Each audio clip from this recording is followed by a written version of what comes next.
Fujifilm's rumored new camera, the Fujifilm X-Half or maybe just the XH, is mixing vintage vibes with today's fast-paced, content-driven world. The X-Half is expected to feature a vertically oriented sensor. Yup, vertical by default, not just a crop or a filter. You'd actually be shooting vertically straight out of the camera. And honestly, that makes total sense in a world dominated by Instagram Reels, TikToks, and YouTube Shorts. It's like they're building a camera specifically for people who live in portrait mode.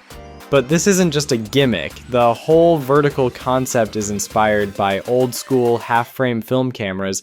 Those used to shoot smaller 18 by 24 millimeter images, naturally vertical, and doubled the number of shots per roll. So what Fujifilm's doing here isn't just retro for the sake of it, it's more like they're reimagining that idea for a generation raised on swipeable content. Now let's talk specs. Because there's a fresh leak from Fuji rumors the X-Half might come with a 10mm f2.8 fixed prime lens paired with a 1-inch sensor.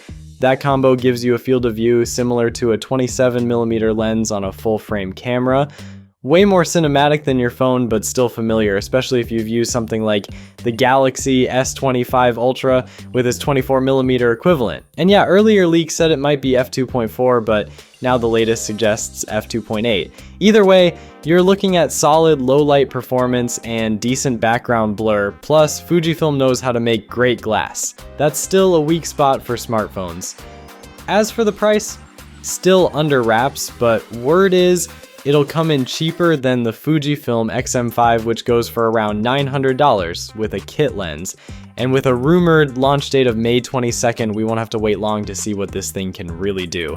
If Fujifilm nails it, this could be the go-to camera for creators who want more than a phone but don't want to carry a full-size rig. That's it for this one. Thanks for watching. Peace.